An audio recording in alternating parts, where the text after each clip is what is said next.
योगेन चित्तस्य पदेन वाचा मलं शरीरस्य च वैद्यकेन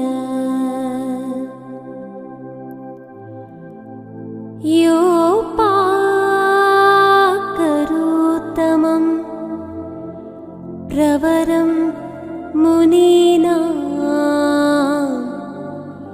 पतञ्जलि प्राञ्जलि राणतोऽस्मि। गुरुब्रह्मा गुरुर्विष्णु गुरुदेवो महेश्वरः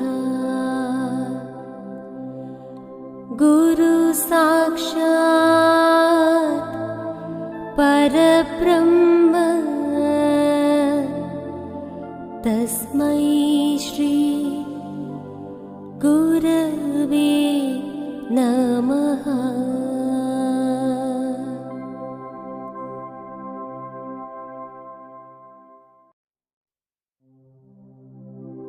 योगेन चित्तस्य पदेन वाचा मलं शरीरस्य च वैद्यकेन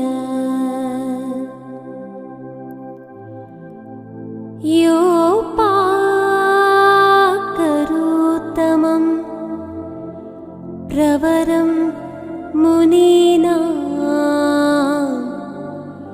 पतञ्जलि प्राञ्जलि राणतोऽस्मि। गुरुब्रह्मा गुरुर्विष्णु गुरुदेवो महेश्वरः गुरु साक्षात् परब्रह्म तस्मै श्री गुरवे नमः।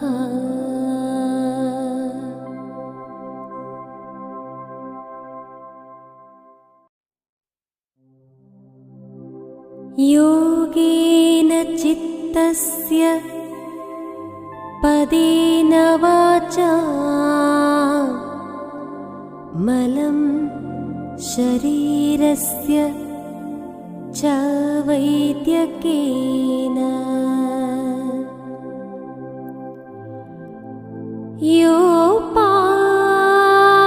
योपाकरोत्तमं प्रवरं मुनीनां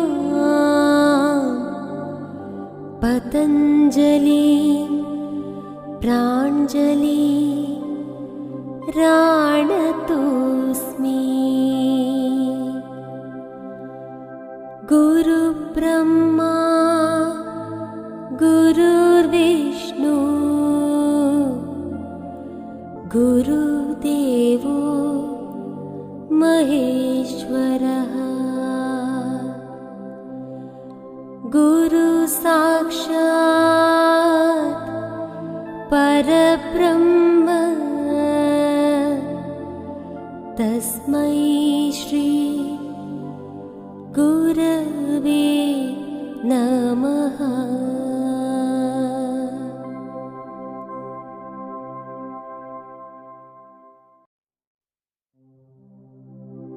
योगेन चित्तस्य पदेन वाचा मलं शरीरस्य च वैद्यकेन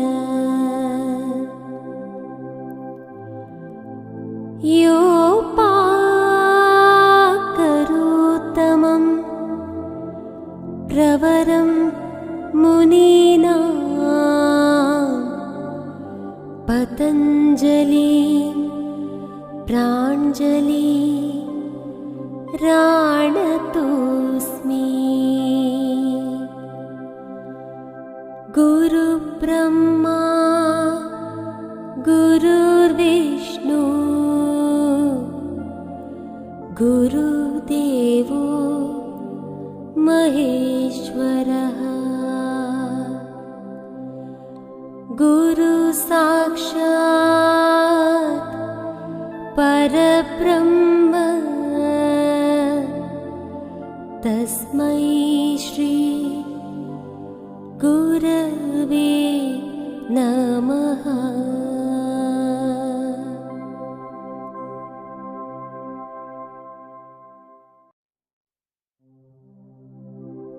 योगेन चित्तस्य पदेन वाचा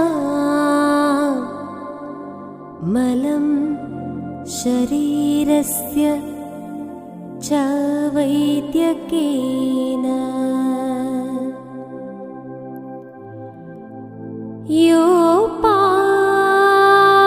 योपाकरोत्तमं प्रवरं मुनीनां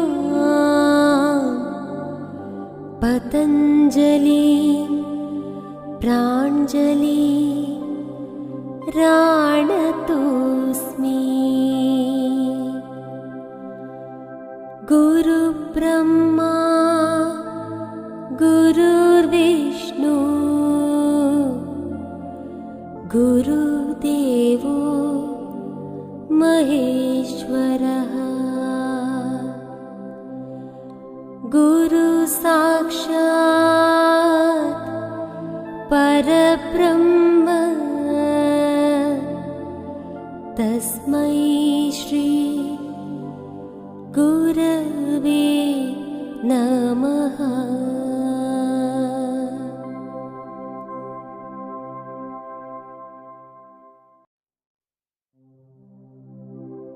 योगेन चित्तस्य पदेन वाचा मलं शरीरस्य च वैद्यकेन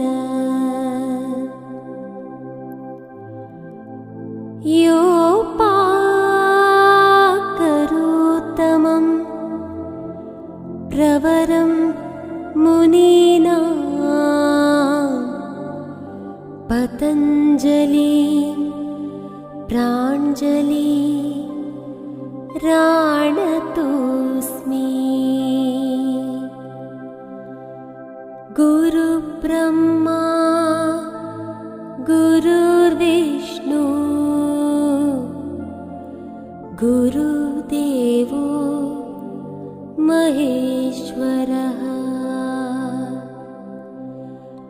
गुरुसाक्षात् परब्रह्म तस्मै श्री गुरवे नमः।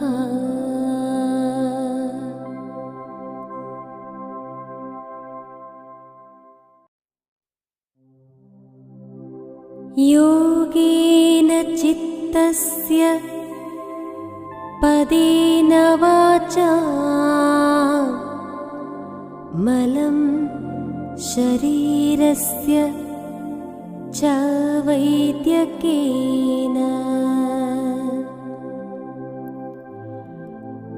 योपाकरोत्तमं प्रवरं मुनीनां पतञ्जलि प्राञ्जलि राणतोऽस्मि। गुरुब्रह्मा गुरुर्विष्णु गुरुदेवो महेश्वरः। गुरुसाक्षात् परब्रह्म तस्मै श्री गुरुवे नमः।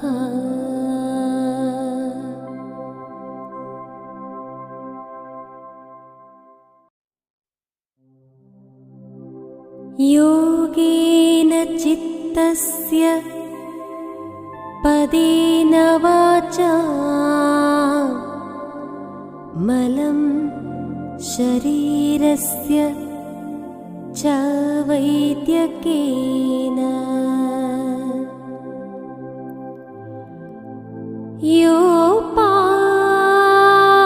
योपाकरोत्तमं प्रवरं मुनीनां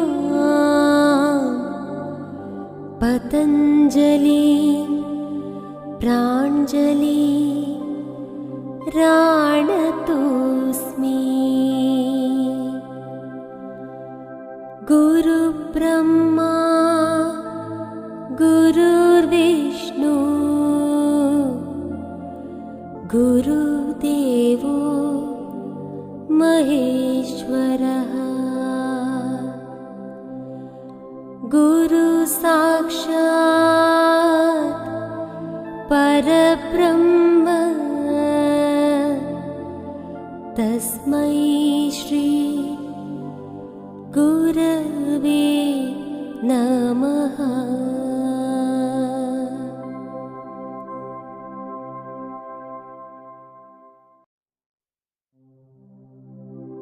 योगेन चित्तस्य पदेन वाचा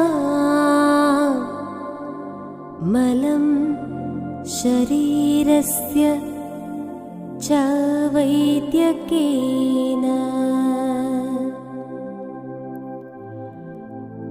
योपाकरोत्तमं प्रवरं मुनीनां पतञ्जलि प्राञ्जलि राणतोऽस्मि। गुरुब्रह्मा गुरुर्विष्णु गुरुदेवो महेश्वरः। गुरु साक्षात् परब्रह्म तस्मै श्री गुरवे नमः।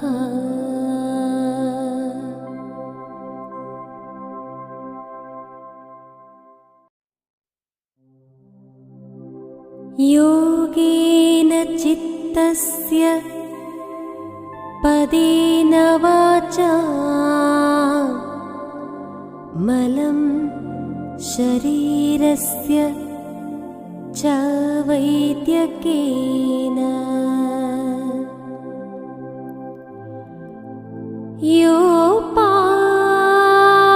योपाकरोत्तमं प्रवरं मुनीनां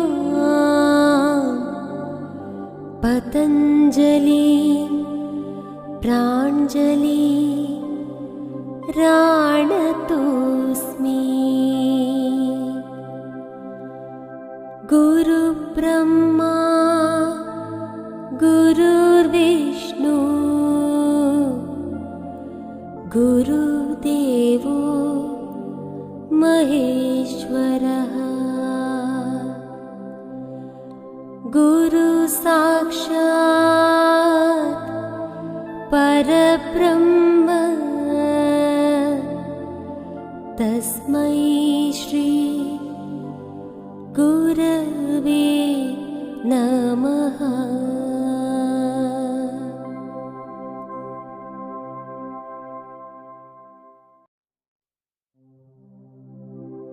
योगेन चित्तस्य पदेन वाचा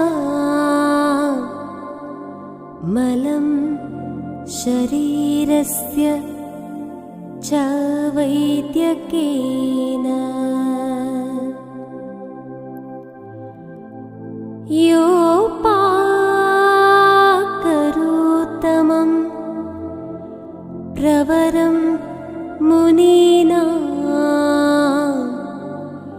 पतञ्जलि प्राञ्जलि राणतोऽस्मि। गुरुब्रह्मा गुरुर्विष्णु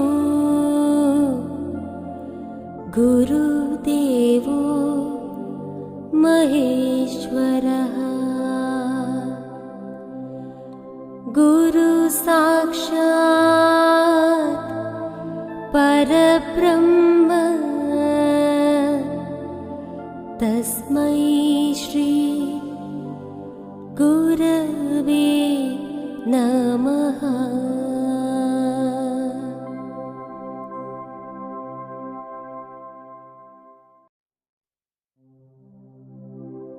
योगेन चित्तस्य पदेन वाचा मलं शरीरस्य च वैद्यकेन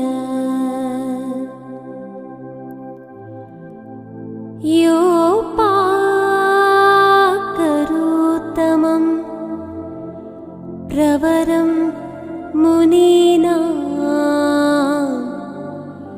पतञ्जलि प्राञ्जलि राणतोऽस्मि। गुरुब्रह्मा गुरुर्विष्णु गुरुदेवो महेश्वरः। गुरु साक्षात् परब्रह्म तस्मै श्री गुरवे नमः।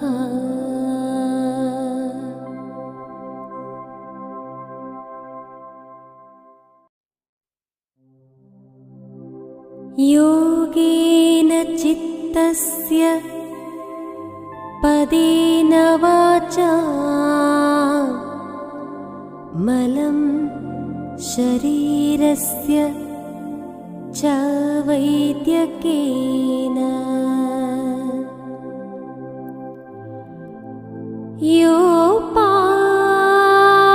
योपाकरोत्तमं प्रवरं मुनीनां पतञ्जलि प्राञ्जलि राणतोऽस्मि। गुरुब्रह्मा गुरुर्विष्णु गुरुदेवो महेश्वरः। गुरु साक्षात् परब्रह्म तस्मै श्री गुरवे नमः।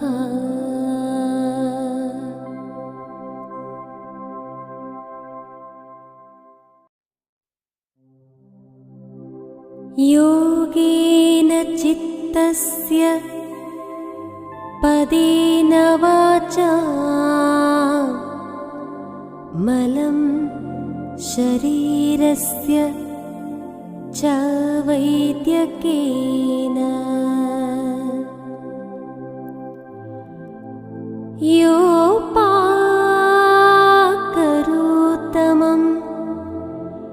प्रवरं मुनीनां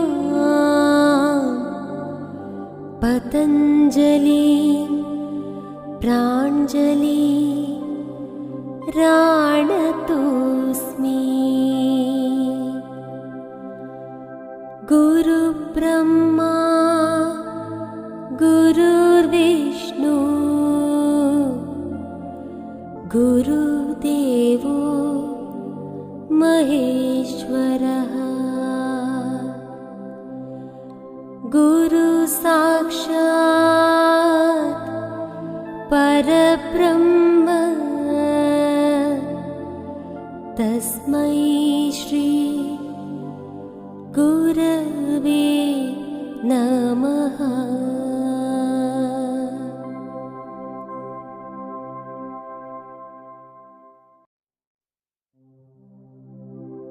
योगेन चित्तस्य पदेन वाचा मलं शरीरस्य च वैद्यकेन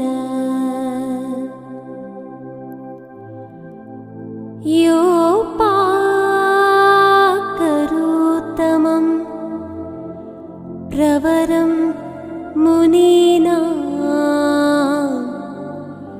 पतञ्जलि प्राञ्जलि राणतोऽस्मि। गुरुब्रह्मा गुरुर्विष्णु गुरुदेवो महेश्वरः। गुरु साक्षात् परब्रह्म तस्मै श्री गुरवे नमः।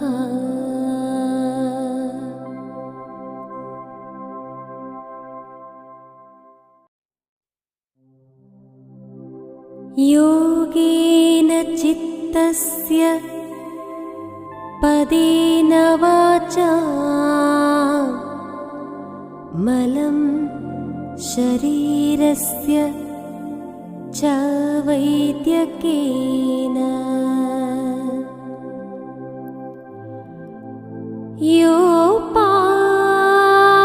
योपाकरोत्तमं प्रवरं मुनीनां पतञ्जलि प्राञ्जलि राणतोऽस्मि। गुरुब्रह्मा गुरुर्विष्णु गुरुदेवो महेश्वरः। गुरु साक्षात् परब्रह्म तस्मै श्री गुरवे नमः।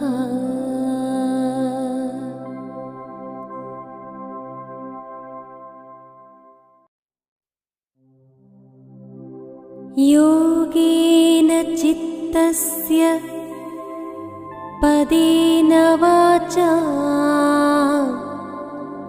मलं शरीरस्य च वैद्यकेन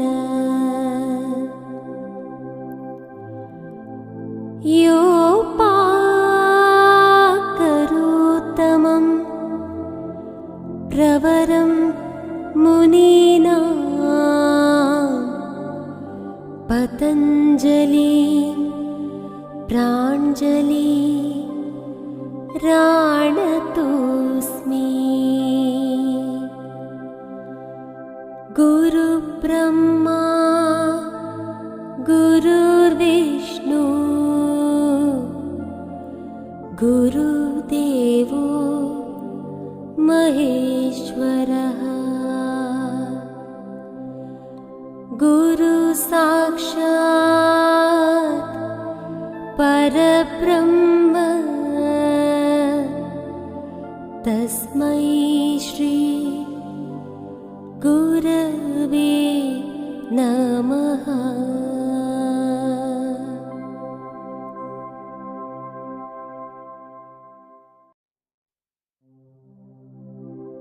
योगेन चित्तस्य पदेन वाचा मलं शरीरस्य च वैद्यकेन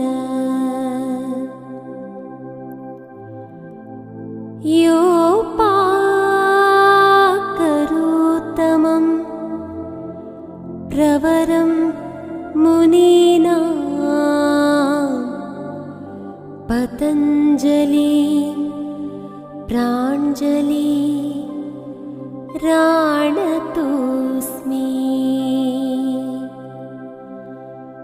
गुरुब्रह्मा गुरुर्विष्णु गुरुदेवो महेश्वरः। गुरु साक्षात् परब्रह्म तस्मै श्री गुरवे नमः।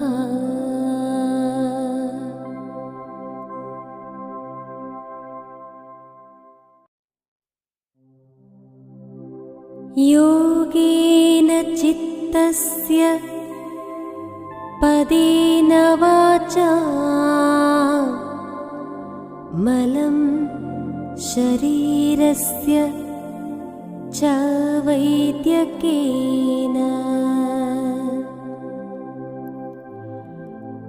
योपाकरोत्तमं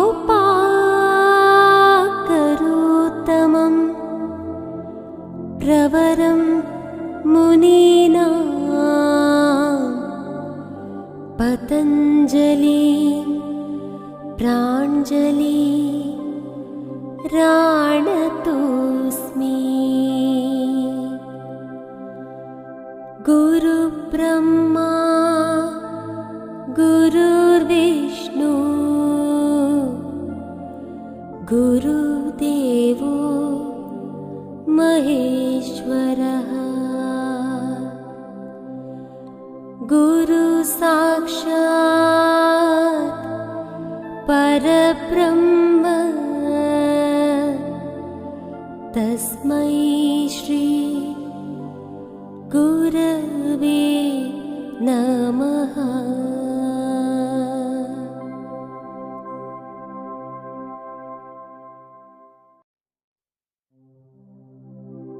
योगेन चित्तस्य पदेन वाचा